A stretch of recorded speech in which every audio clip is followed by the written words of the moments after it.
Rise with flag salute, please. We have the children lead it, Joel. Right.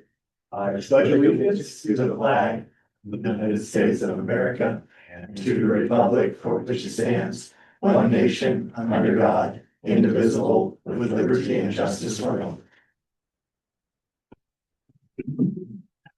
Okay, welcome everybody, all committee members present.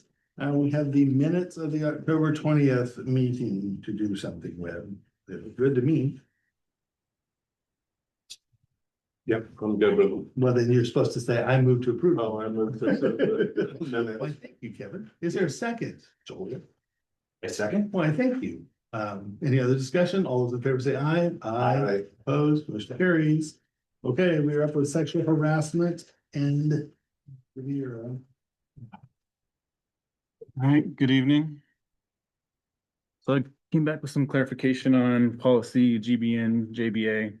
At the law conference, I actually got a chance to ask OSBA and then I did my own research, but basically the laws changed between 2020 and 2025. So in March, we adopted a new policy that aligned with the Title IX rule that came into effect. And then in January of 25, a federal court vacated the 2024 rules that went in. And so basically we're reverting back to the policy we had in place in 2020 because federal laws changed. When the ruling took effect, the Department of Education announced a return to enforcing the 2020 Title IX regulations. And so basically we're just going back to what aligns with the laws. And then in our policy, it was mainly just around consent.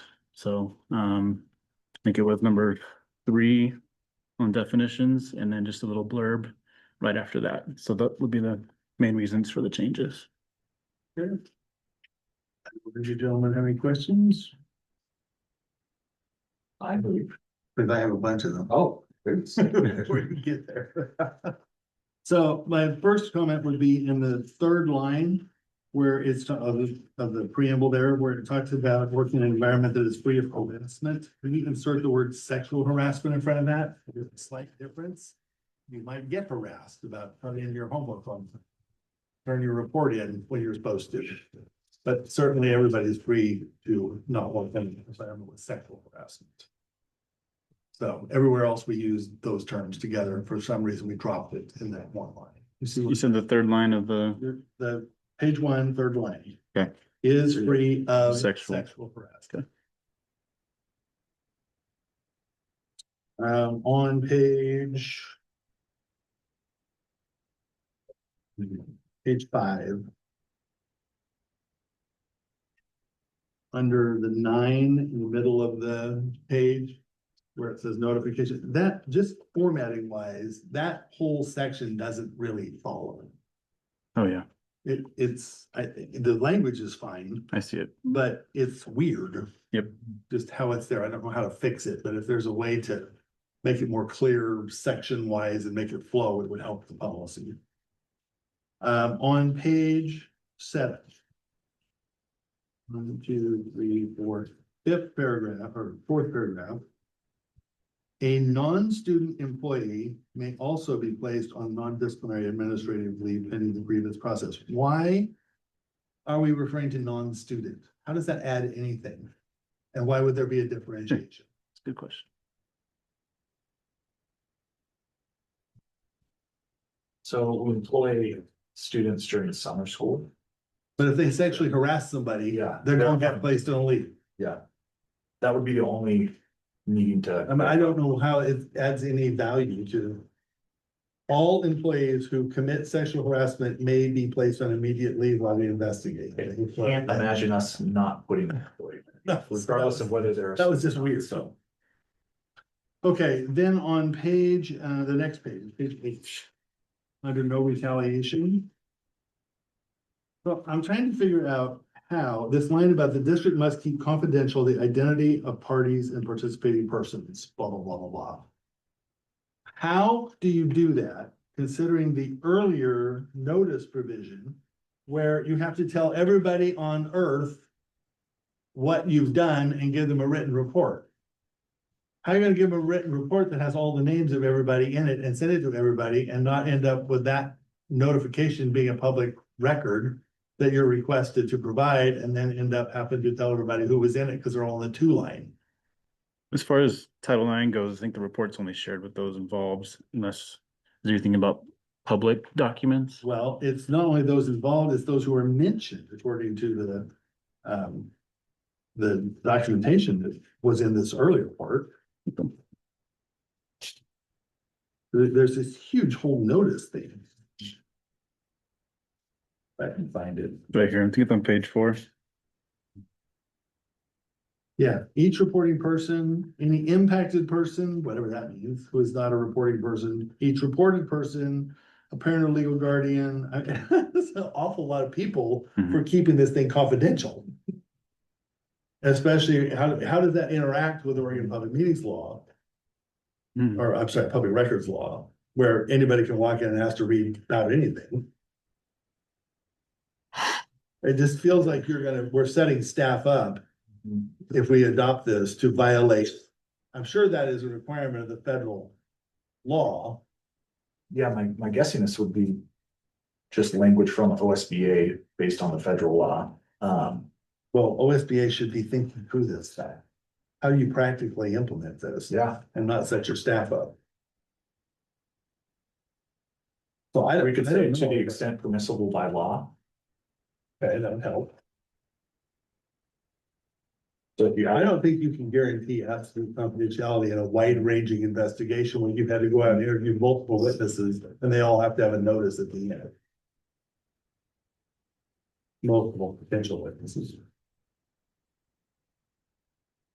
Only thing I can say is when the trainings I've done is you have a lot of people that are involved. You just have to share the findings with them. I don't know if you can prevent it from becoming part of a public document to public meetings. I have to look I at don't too. think you can. Yeah. That's why I like that, to the extent Okay. permissible by law. Okay. And then the last question I had on this one was, what about student to student contact? You have 2 students who decide one of them wants to get frisky with the other ones.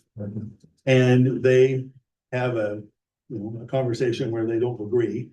Is that sexual harassment, or is that the normal course of people learning how to interact socially with each other? Yeah, because under this policy, I think that student would be guilty of sexual harassment if it was unwanted suggestion. But I can guarantee we must have a lot of sexual harassment happening in the 11th and 12th grade. So how do we handle that differentiation? those It's person to person and no other persons involved. Right. One party says to the other, hey, let's go out after the football game and get it on. Yeah. And then they break up. And then suddenly it becomes sexual harassment. I believe we have, and then I'll dig into it, student to student language, as well as a handbook. With policies, and it also I think might bleed into the Title IX policy we have too. So I have to look at both. So I would just like, I don't know the answer, but I Yeah. would like clarity before we adopt it as to how this applies in that setting, before we set students up for something. And I guarantee you there is a group of people out there that will go looking to make trouble if there's trouble to be made in some situations. Yeah, the JFC, our student conduct policy, does reference sexual harassment, so it's gonna be one of those things that leads over into student handbook and multiple policies, but that's something we can dig into. So maybe bring that one back for the next day's review. That work? That works. Hey, directory information, do it. This is second read on this one, isn't it?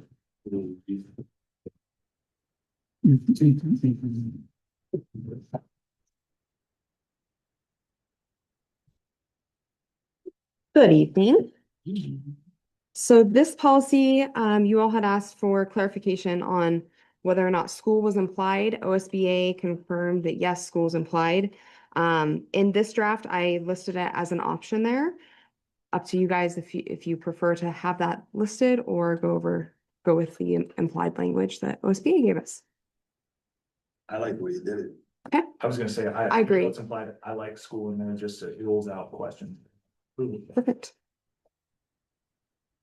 You ready to send this one forward? By consensus, this one goes to the board. Congratulations. Yay! Okay, the high school classes and courses for eighth graders.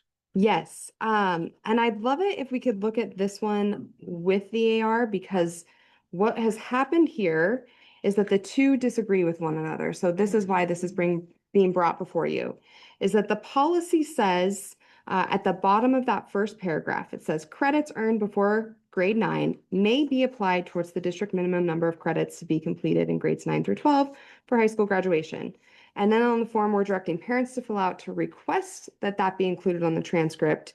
It has said credits taken before the 9th grade will not be used to reduce below the district minimum units of credit to be completed in grades 9 through 12 for high school graduation. So we don't want to have that. We want these to align, obviously, because you guys can see the problem there. So my suggestion is that I believe the intent of this was to allow for those credits to count towards high school graduation. So just to change this to confirm that when a parent fills out this form, that they will be applied towards that district minimum. So that's what that aims to accomplish. The second thing that I wanted to bring up with this policy is that the use of language around middle school students and eighth graders is not quite consistent. So eighth graders is in the title of the policy, but then throughout the policy, middle school is referenced. Right now, we have seventh graders taking algebra, which they could get high school credit for. So I'd like to adjust that to say middle school students. Those are the two main things with this one. Okay, you have any questions about that? Couple things. I assumed, yeah. I was gonna say, it's something to highlight. Bree says we have seventh graders taking algebra. Just to celebrate our staff, we've never had more than, I think, 2 seventh graders taking algebra. This year we have 12. So we have significantly increased. It's all those middle schoolers telling us they like math. I'm telling you. 100%, yeah. Yeah, It's fascinating. it's wonderful. So I had 2 things on that. Yes. That I've actually seen happen, and probably this is the time to correct it. First, what grade carries forward? Does that carry forward as a grade, or does it carry forward as a pass fail? Letter grade. We probably need to say that, because that hasn't Yep. always been happening. I It completely matters for agree. GPA on the other end, and these are probably Yes. high-end students. Yes, this is a very, I see where you're going with that. 100% agree. And then the second one is related to the same thing, in an incident I saw. Mhm. Can parents withdraw that grade later? Because in the race for valedictorian, when we get into the Yes. 100 points, sometimes it's advantageous to do that. So let's be clear in the policy about whether that's allowed or not. Yes. I, After the fact, once they've. Once you've done it, you've done it, and you get to your senior year and you suddenly decide Yep. to be, Yeah. and sometimes for college admission purposes, Mhm. you also would like to withdraw. I actually favor allowing people to withdraw it, but we have no policy basis for that. This is the time to fix it. this is a perfect time. I'm really glad you brought that up. When I looked at other districts' policies around this, I didn't see anything to that regard, but I will go back and double check and dig into that a little deeper. But if you're in favor of Yeah. it, I think we Unlike can. OSBA, we run a school district and know what Right. happens when you try to apply these policies. This policy, yes, I could see that, I can see exactly where that heads. So I think that's really, really smart to include, and I can bring this back to you all with those changes. Okay. Thank you. Artificial intelligence. Eric, where are you? Eric, I think he cackled as you were. Okay, so this is our second draft of the artificial intelligence policy.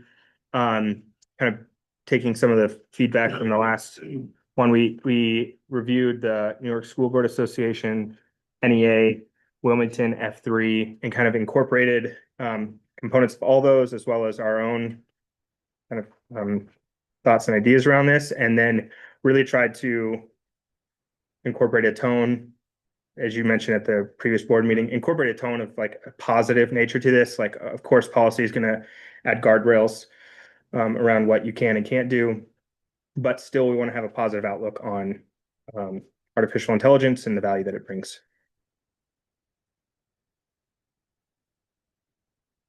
So as you can see, it's full rewrite from last time. And I welcome any thoughts or feedback that you might have. Joel, kick off. Yeah, so first of all, I want to commend Eric shifting it to a positive tone. I think it absolutely, when you read that overview, I love that it when used thoughtfully, I think it sets the stage for how we want students to use AI. It aligns with the board's goal to teach students and staff to use it effectively and responsibly. Eric and I talked, we're feeling good about where the direction of the policy is going. That AR that comes next is something we think we might need to bat around for a while. But we were able to combine those 3 recommended policies into one and kind of match the direction we're going. Kevin? Well, how are you going to monitor if kids, I'm comfortable with the approach in the school? I wouldn't relish being a teacher that would have to monitor assignments being brought from home. Yeah. How is that, or what's teacher feedback on that? So there's a number of tools we have available to us already or that we can implement. So most of the student work, if not all of the student work, is happening in Google Classroom and Google Documents. Okay. And there's a plugin that we are already exploring where you can, a teacher is able to see, basically, they're able to see the history of a student's Google document. So if it starts with, I typed in a few sentences or I typed in a paragraph, and then I came back to revise it, I added another paragraph, then the teacher can actually see kind of the timeline of the creation of that document, along with citation that the teacher is going to have requirements for. And so basically they'll see the whole kind of time span of that. And if somebody were to have a blank Google document and then they just all of a sudden the next revision they have is a cut and paste of a whole, 5-paragraph essay, that will be an indicator for a teacher that something else may have happened and that deserves a conversation. In the classroom, we have a tool that we utilize called ClassWise, and that allows a teacher from their computer, they can see everything that's happening on all the Chromes in their classroom at any given time. They have the ability to restrict the level of internet access that's provided. So if a teacher says, hey, I want you all to open your Chromebooks and I want you all to open a Google Doc and start typing out this essay, they can shut down anything outside of Google Docs, or they can just have that view up and they can see that students are working on that and be able to see that. So all of those things aside, it's still a concern, but we try to employ the tools that we have available to us. A Google environment and the extensions that are available through through Chromebooks is very helpful in that regard.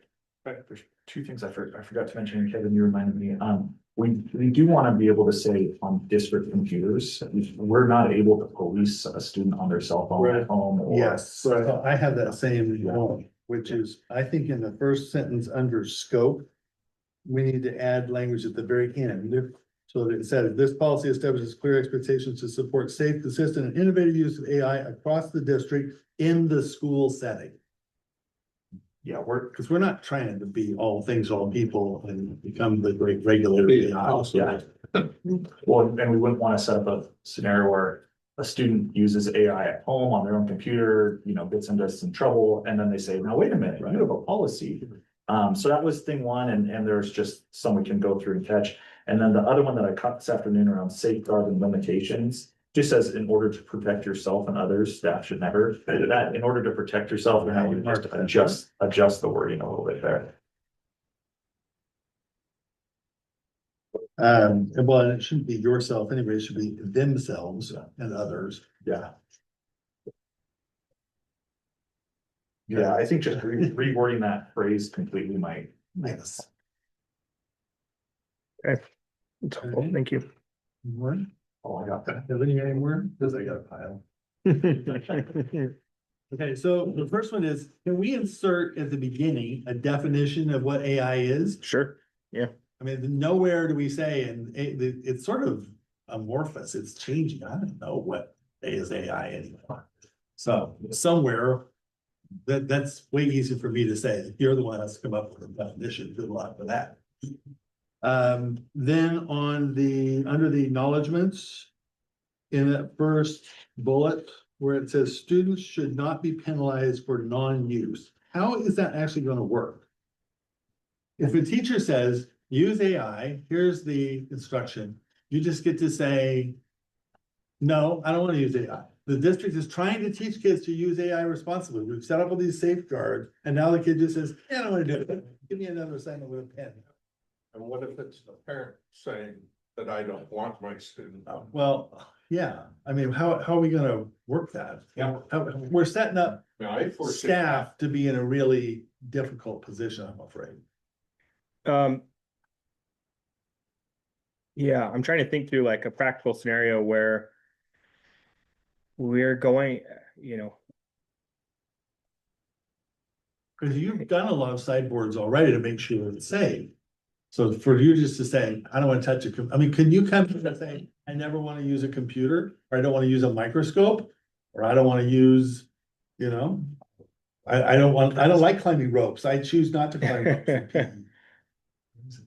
it does, yeah, I mean, Think so, about that. yeah, I will, and I'll consult with those that are actually in the classroom, because Right. it gets interesting from my perspective, because we want to balance Sure, all of it. there are no right answers, and all these questions are not about, tell me right now, Eric. Yeah. It's like, can you go think about that? How is it gonna work?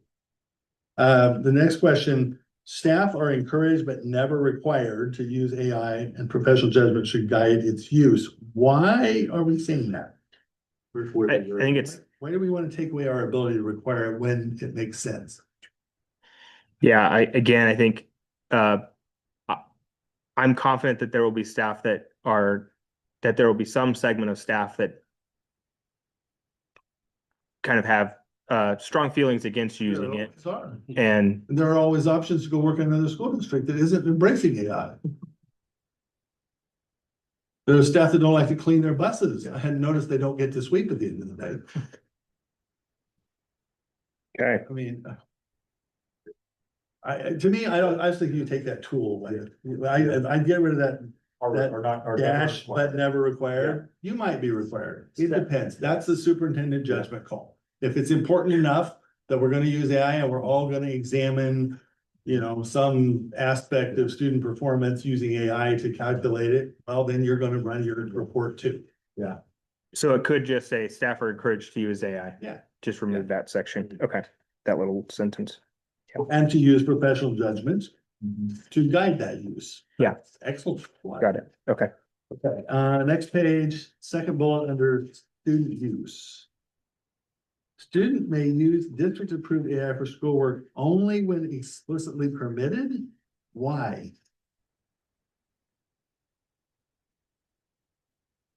Why- Yeah, so I think Explicit permission. that there will, the indication at least, and again, this could be just wording in the policy that kind of frees us up a bit, but similar to the last thing we were talking about. There may be times where a teacher is saying, I don't want you to use AI for this assignment. And I think it was looking to cover for those types of moments, right? But it also could be pretty strong in its wording. Well, what I see is we're teaching students to say AI is your friend and it's helpful. And they were saying, but you can't use it unless somebody specifically tells you to. Well, that isn't teaching them to use it. That's teaching them it's dangerous. That's not the message. So I'm not sure how to fix that sentence, but I don't think what you're saying is what you want to say. Yeah, it's almost like the reverse sentence where it's saying there will be times where teachers explicitly don't want you to use it. Right, right, But rather than saying like the gate only opens if you're explicitly allowed right. versus there will be times where they close that door on using it for, That's the for your sentence you benefit. wanna write, not Got this it. one. Okay, that's helpful. Thank you. And then, 1, 2. Oh, the fifth bullet. Students should critically evaluate AI outputs for accuracy, bias, and relevance and demonstrate personal effort and understanding. Okay, nothing wrong with that, but don't we have to teach them how to do that before we can require them to do it? Isn't that the whole point of this whole exercise? Yes, and to the point of teaching them, that's exactly what our last AI steering committee was all about, is it's great that we've done PD for staff.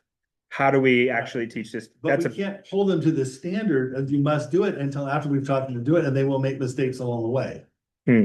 This requires them from the outset to be skillful in doing all those things. I mean, I don't know how Joe Freshman is gonna evaluate AI outputs for accuracy, bias, and relevance. We did plan to, put a training in place before rolling out AI. That was our conversation of how do we at least give a preliminary training to all students guaranteed before we turn on AI in district computers. So in your professional experience, Mr. Superintendent, you give students one training and they get it the first time and they're experts. I just have so much faith in counting students. It needs to be continually revisited. Pedagogy did you go to? So I Yeah, just, it's an important I consideration. think you need to Yeah. go back and reconsider that bullet and what students are capable of doing, because we are putting a huge burden on them that they are probably not capable of fulfilling at all stages. By the end, that's where they should get to, but they certainly won't start that way. Yep. Yeah, The next bullet, where AI use must not input sensitive information, do we need to define the word sensitive? What does that mean? Do we get to make it up as we go along? yeah, I mean, my thought is that the AR would be like, the AR would define. Yeah, well, I know that the AR needs, the AR as written right now matches the previous policy that was written or aligns more with that. So- The new AR would align with this and would more clearly define. Somewhere you have that sensitive defined, I read it. Yeah, it's But- been a one. It's in number 1 under guiding principles, copyrighted, proprietary, student records, staff information, district data. So maybe you just say something like as defined above. Got it. Something, but some reference back to that rather than just leaving it open to interpretation. Okay. And then what is the point of the last bullet? Under student use. Well, let me read it because for our online audience. Use of AI must align with college and career readiness, ensuring students graduate equipped to leverage AI confidently and ethically in real world settings. Lovely, but what does it have to do with student behavior or the purposes of this policy? Yeah, it seems like it's more in alignment with the board goal of, It's a feel good sentence. It sure, doesn't do anything. yeah. So I think we should drop it altogether, lovely as it is. Lovely writing. Appreciate that. Thank you. And then the last page, number 2. I don't think you're getting where you want to go. So the use of AI to access, create, or display harmful content, threatening, obscene, sexually explicit, harassing, or discriminatory based on race, gender, religion, etc. Well, Yeah, that can get pretty vague. everything related to the protected classes is intentional discrimination. I think what you're trying to regulate there is hate speech, aren't you? We don't want to use AI to generate or promote hate speech. We will talk about race, gender, disability, anything along the way in the natural course of things. So I don't think we want to call those out, but we do not want to use AI to create hate speech. So maybe a little. Just Is would you say it's removing threatening, obscene, sexually explicit, or is it just harassing or hate speech? Is it just removing Maybe the, that's where I'd go with it. yeah, just removing the discriminatory based on, Because you've got so much nuance in the word discrimination, you'll never get yeah, to the end of it. I agree. I don't like set of policies we have to fight about in board meetings later. It's really painful. Understood. So that was like everything that I had. Perfect. And I think you did a really good job on the rewrite. You really like where we're going now. Thank you. Appreciate that. Then there's the AR. Yeah, well, and we, again, the AR did not go through revision, so what I can do is for the next policy committee meeting, I can bring back this draft and then the AR that's more in line with the new draft. Does that work for you? one more. Yeah. So 5 there then, bypass district filters or the use unapproved tools. Does that need to say during school hours? Let's see. No, it would probably say on district, it probably needs to say, to clarify that it's on district devices. Yeah. Because high school students can take their district devices home, but if they're bypassing filters using unapproved tools on their district device, that's Okay, no good. So I'll add that. Thank you. Okay, we're moving through them. Community use of facilities, KG.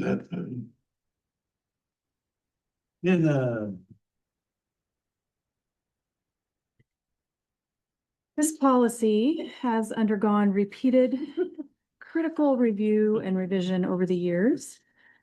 It's impossible to write a perfect policy that addresses every future situation, but sometimes in practice, you find little tweaks that can be made to improve or change something that wasn't intended.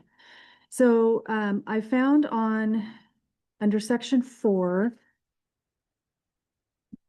which is the building use fees, paragraph 1, the policy already allows for PTO meetings and booster club meetings to use the facilities without charge. They also often do fundraisers in our facilities, like carnivals or,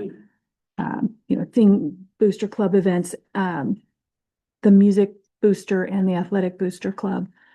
So I have suggested that we add or events after meetings in each of those situations. Sure. That's good. I assumed that the board does not want us to charge those entities to use our facilities to raise money for our benefit.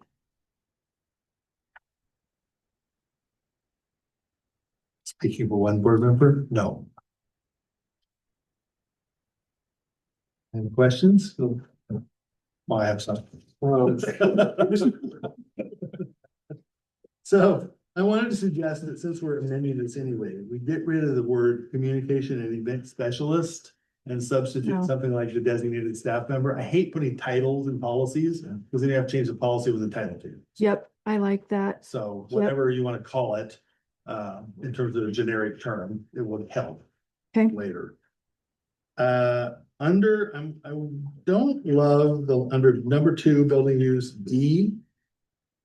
I don't like it when we talk about potentially preempting a group's use of the facility because we suddenly decide we need it.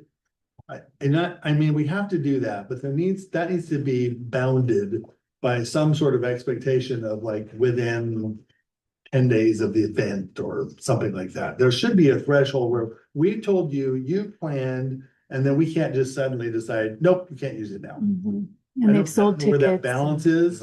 If we can't get our stuff together to let you know timely Yeah. that we're gonna need it, you don't get tossed out. So maybe we could find a happy medium and build that language in. Okay, so Uh, it already says that the auditorium cannot Right. be preempted, but you're thinking the other spaces, we could add some restrictions to the district's ability. or maybe say, if we are gonna preempt, we're gonna make every effort to find comparable space or something. Give us some more responsibility. So our first instinct isn't just to cancel and piss off. Okay, Which not be our first instinct. Not very useful to get along with the community efforts. building So bridges. that's all I'm looking for there. Then on page, all the way over, no, is it there? Where is it? There's one more. Oh, somewhere in here, okay. Somewhere in 2. We have the designated person who is approving the request within 5 working days of receiving a written application. That's fine. Can we add language so that if we're going to deny use of a facility, that the superintendent is involved in that decision? Because that's the one that blows up in our face. Yes. And if it's a denial based on the building isn't available, you don't need to involve the superintendent. But if you're denying it because you just decided that this is not an appropriate use, you better get the superintendent involved. And let the superintendent make the final call on denials and non-approvals. And we've had some of these in the past. This is hard-learned experience here. 100%. I was looking at Leland. I would say 10% of all Crook County School District problems have to deal with that Yes. issue of facilities use. So just want to bring the Yes. superintendent in before we decide to shoot ourselves in the foot. Yeah. On the 3rd page, I wonder if we could take B on the top. This is related to fees. Right now, it says the amount of the required fees shall be published on the district's website. Can we change that to all required fees associated with facility use shall be approved by the board annually and published on the district's website? That should be in the fee schedule anyway. The one that we're bringing forward once a year. It's July. That's the student fees. Right. Can we add the building use fees in there too? We could do it separately. Then there's never any question as to what. Okay, Yeah, we already have that annual And the board timeline. so- reviews it every year, the board's involved, it strengthens it when you get that call once a year about how much it's costing and the, you know, what the business manager is just trying to drive people out. They're all said there. It's a good thing to put up front, so, okay, we can just. I'd love add to it. see it too. And then the last one for me was, is this really necessary? 5A. The regular district employee must be on duty or in attendance during the entire time the building is in use. So let me give you an example. So we have a performance in the auditorium and you need time for setup. And then you need time for the event and then you need time for tear down. Is it absolutely necessary to have a district employee supervising the hauling in and out of the stuff, the setup and the tear down? I mean, could we be more flexible about that, so it was more specific to circumstance? We don't require them to supervise it. We just want somebody that, a district employee somewhere in the building. So if there's a problem with something, Yeah. there's a contact there. So more than like, most of the time, we don't have to pay somebody to do that. Most of the time, there is a district employee Right. associated associated with that group that knows how to get a hold of somebody, appropriate person if there's a problem. I'd like to explore the I'm not sure if that's connected to insurance and pays all of some liability of having a district person there too. There are some instances where we don't really do that. Okay, I mean, it's reasonable, if you need it, it's reasonable, but I don't know that we wanna lock it into policy and not give staff discretion to decide when that would be necessary versus not necessary, because the use of the building varies depending on what the type of event is. change must to may. That would give us I flexibility. mean, if you have Saturday morning and the Mat Club is borrowing the gym, do we have to have somebody on site, or can the coaches, they have asked cards, right? Can they not let themselves in? Yeah, Rather than have to rarely is have there a person not, work on a Saturday morning? yeah, rarely is there not a district employee there already, but it would provide some flexibility, as I know there's been one, I can think of one situation probably 3 years ago with Juntos, where we had, you know, a Spanish speaking group using the facilities and it created a burden because we couldn't have a custodian stay or something, so it's something we can explore and bring back. I remember a few years ago when the wrestling team, remember Snowmageddon? Decided that although everything else was closed, they were gonna have wrestling practice no matter what. So we all slayed down to the high school and I mean, I didn't wanna bring in anybody else because they had to be there for that. So just maybe soften that language so you have the right to decide when it's necessary and when it's not. That was one way to change. I will recommend against that and then stand aside. Okay. Next one, next Friday. Next proposal. All right, why do you want to repeal the executive session, AR? I am so glad you asked, because if you look at BDC AR, Tammy taught this a couple months ago. It is legally indefensible. It creates unlawful restrictions that we would not be able to defend. It lists what news media organizations would be allowed, which looking at ORS 192-660, we're not able to do that. It also gives the district excessive discretion that could put us at a litigation risk if we tried to enforce that policy. So if you look at our actual policy BDC, it's fantastic, legally compliant. This AR, it looks like, was just carried over from 2010 and no longer matches Oregon public meeting laws of what we're able to do in executive session. So Our recommendation is to delete this but keep our policy that outlines that we'll follow Oregon Public Meeting Law.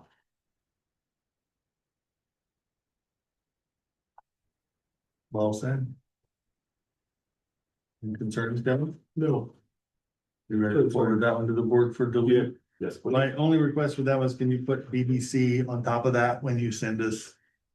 Yeah, our our policy. So we can see both of them. Yes. Okay.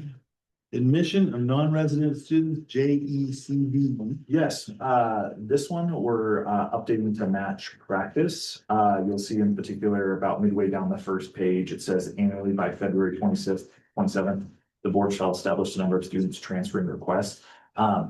That is not a practical decision for the board to make at that time, limiting the number of out-of-district transfers coming in. So we can get rid of that and continue our practice. As well as there's one revision addition, just an addition for clarity, the second paragraph on the back.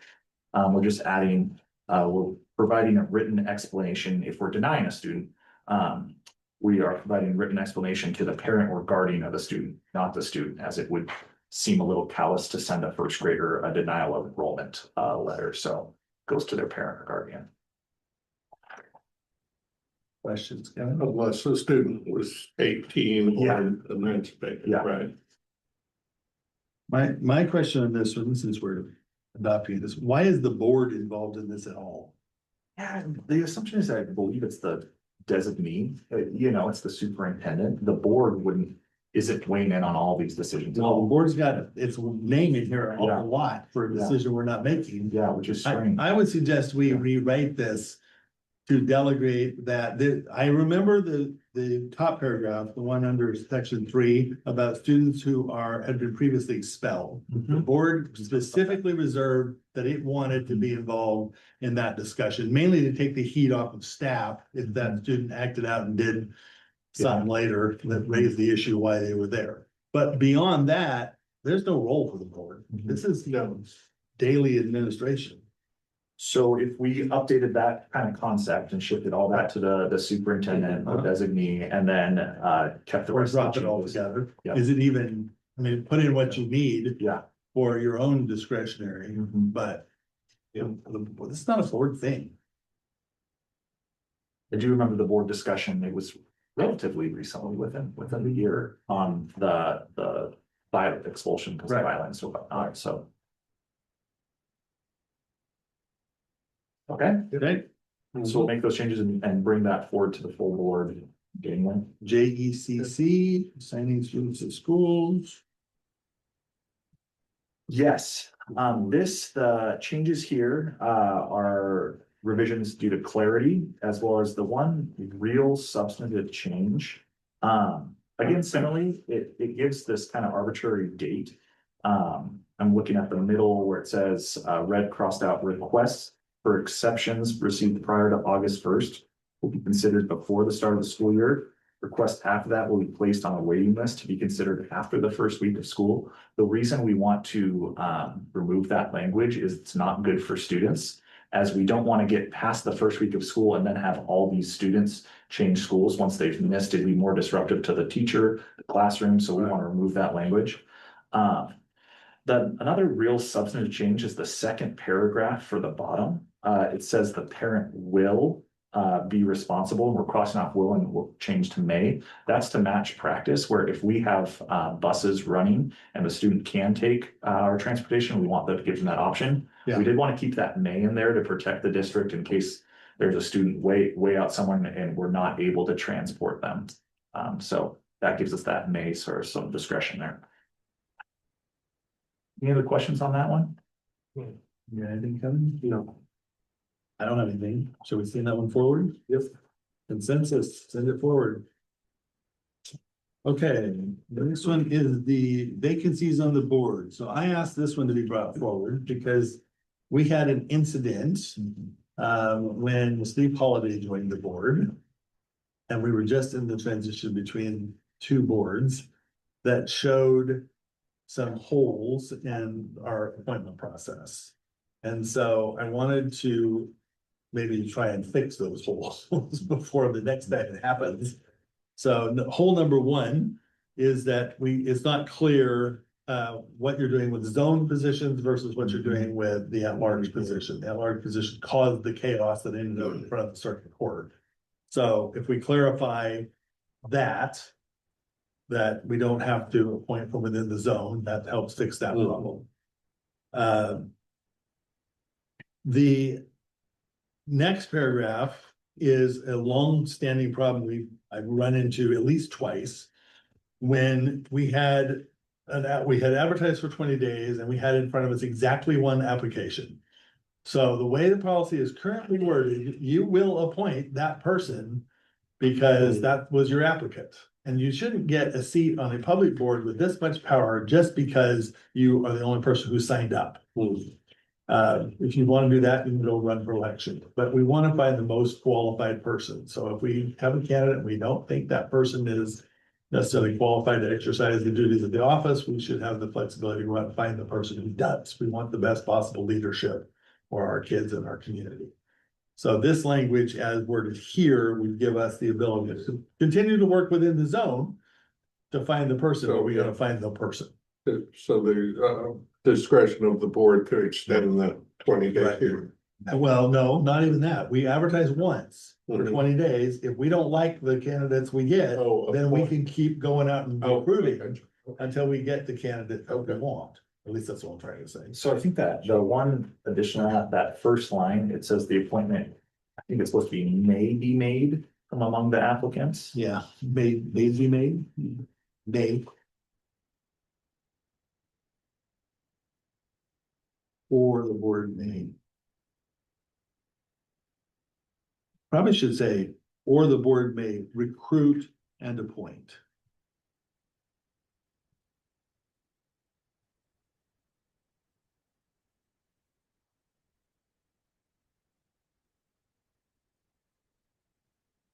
So then the next one down is the seating. So you should not have to rush to call a board meeting just to swear somebody in. They get appointed and then we go ahead and we swear them in at the next regular board meeting. We don't have to do it the day after we get our appointment made. That was ridiculous. Then the ESD just doesn't agree with the way the statute works. If you drop down to 2 board members, you don't just have the ESD appoint 3 board members, you have the ESD appoint 1. And then those 3 now form a quorum and they can appoint the other 2. I think that's a huge positive addition to this policy that is best for. That everyone. makes total The sense. county should make those decisions, not the ESD. Yeah. So that will fix that hole. And then, of course, the question, that last sentence there, if the ESD is only making 1 appointment, which one are they making? They're gonna make the 1 based on the zone number. Or the order the vacancies occurred, or you don't know, because everybody dropped. We were all in a plane at the same time and it went down. Then you'll have to just do it in zone. And you don't think you need the clarity in this policy until you actually need the clarity. in this Need policy. clarity in this policy. No, I didn't like the part about appointing ESD having that Yeah. discretion. So that would be my recommendation, to put that forward. Yeah.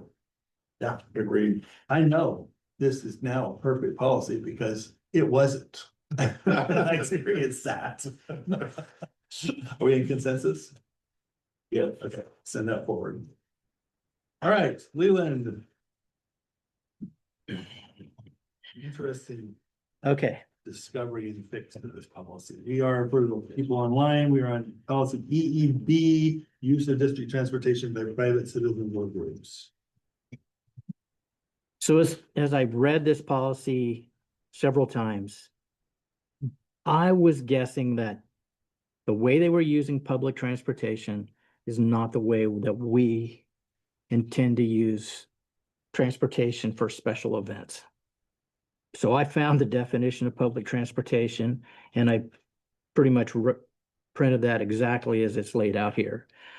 So one, if we were doing public transportation, we would have to submit the policy to the Oregon State Public Transit Division, which we don't want to do. And two, I felt that as long as we defined public transportation, we wouldn't have the problem that we're having with this particular Right. policy.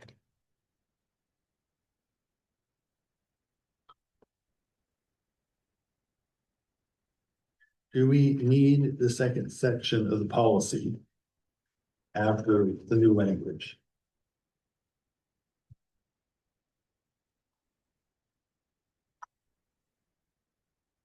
I mean, No. we don't use it. Why do we even need that? in We there? don't need it. If we decide in some monumental moment, we're going to let our school buses be a part of a public transit system, then we can adopt policy. But I don't think it's even necessary at this point. Do we? Yeah. Is there something we need to do? It just didn't seem like it was very helpful since it doesn't apply. There are some instances, like under number 5, I'm looking at number 5 about the bus driver being authorized to collect fees from public riders. So there could be instances where we might want to have a specific project event, say maybe if we were going to transport people to the fairgrounds for something like that, we could technically charge admission for that. Before we could do that, we would have to get three bids or offer that to public charter companies before we could actually do that work.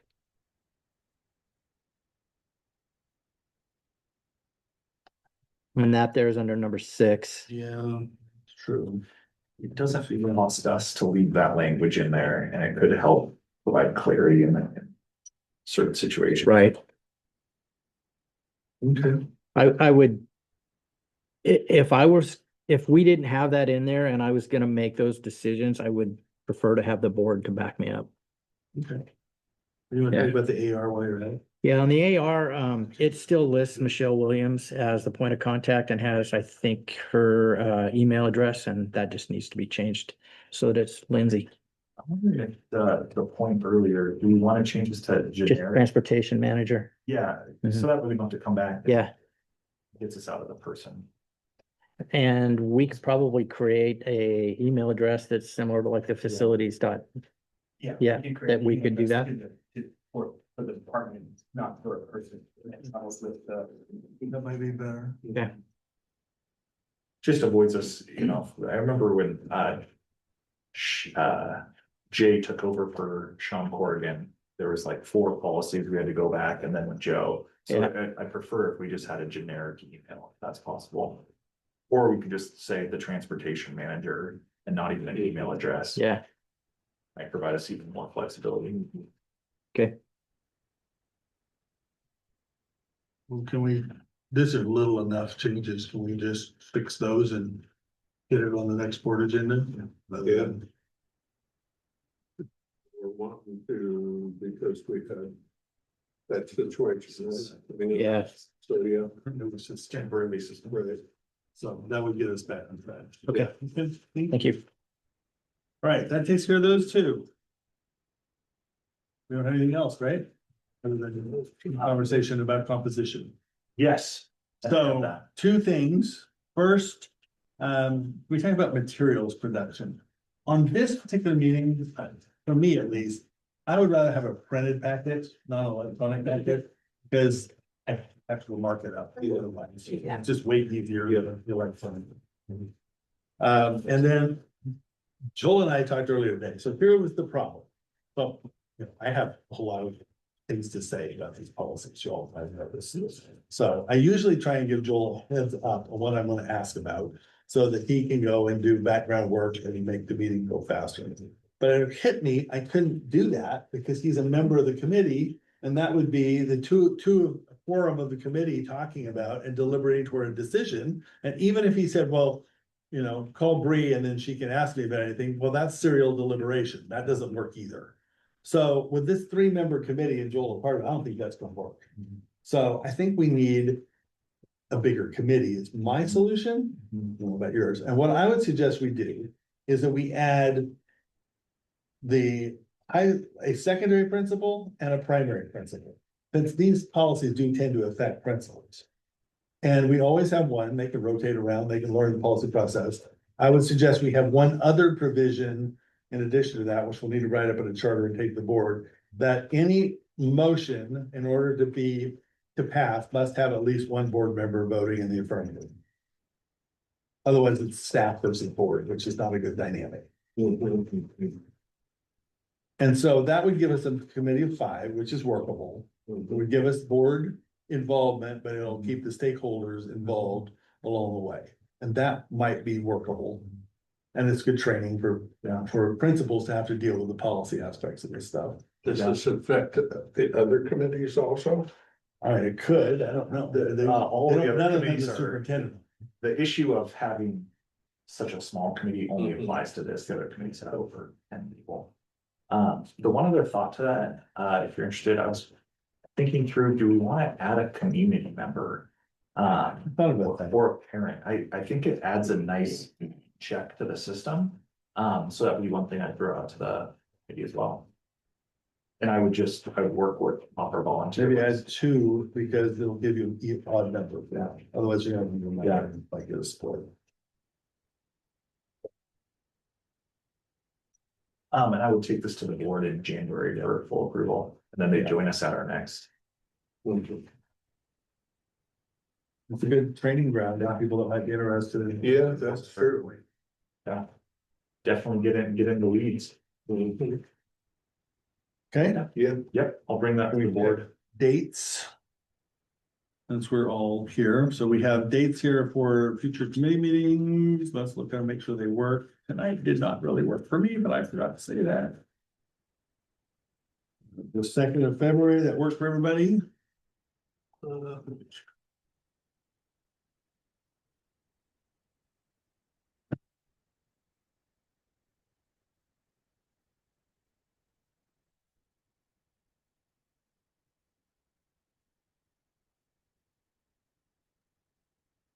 Yes. Okay, It works because it's already on the calendar. the 29th of April is the day after the budget committee meeting. Do we care? That's mean to Tammy. And Anna.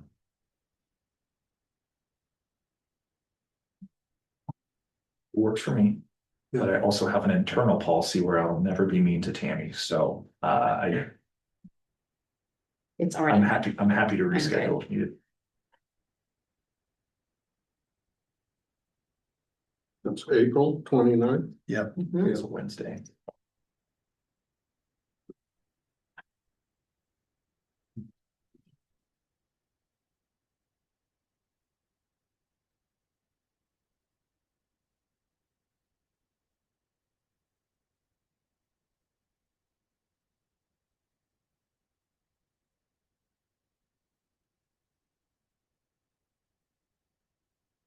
Because I don't have my listening meetings on here yet, so I have to.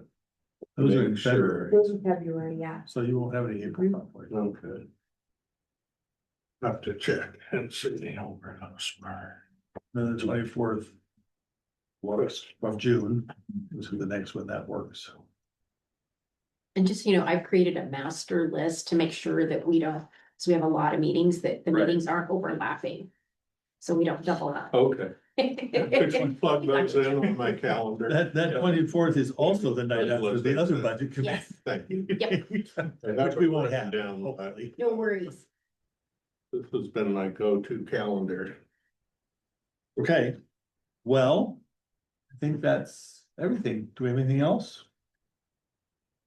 All right, let's work back and forth on a draft for committee composition for the next meeting, and perfect. Everybody have a wonderful holiday. Thank you for your help on the policy. 6:30?